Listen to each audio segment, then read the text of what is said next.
ஸ்ரீலஸ்ரீ சிவானந்த பரமஹம்சர் பரம்பரை வழியில் தோன்றி வரும் அவருடைய நேரடி தீட்சை பெற்ற சீடரும் ஸ்ரீலஸ்ரீ சாதுகோபால் சுவாமிகள் நோய்கள் தீர்க்கும் மருத்துவ சித்தர் ஜீவசமாதி இங்கே வந்திருக்கேன்.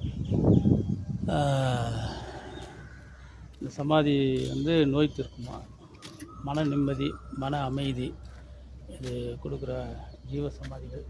சித்தர்கள் தியானம் பண்ணணும், தினமும் தியானம் பண்ணால் ரொம்ப நல்லது, நல்ல விஷயம். இது மருத்துவ இது மாதிரி பிரம்மஸ்ரீ கோபால் சுவாமி ஜீவசமாதி ஆலயம்.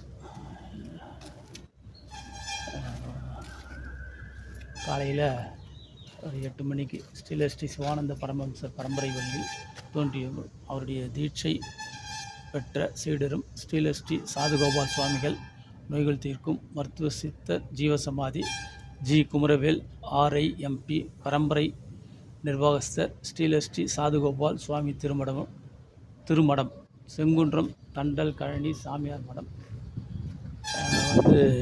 அற்புதமான ஒரு மரம் இருக்குது.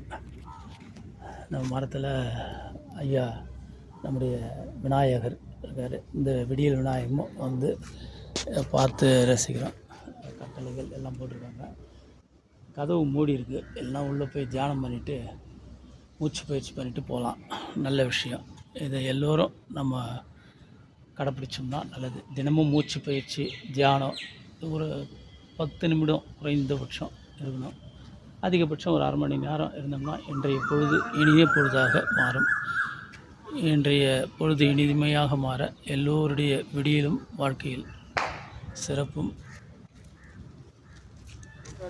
அமைதியும் பெற எங்கள் விடியல் விநாயகர் பகுத்தறிவு கலைக்குழு சார்பாக நெஞ்சாரம். உடல் எப்படி ஆரோக்கியமாக வச்சு பேணுவோம் அப்படின்றது சித்தர்கள் தான் நமக்கு ஒரு உதாரணம்.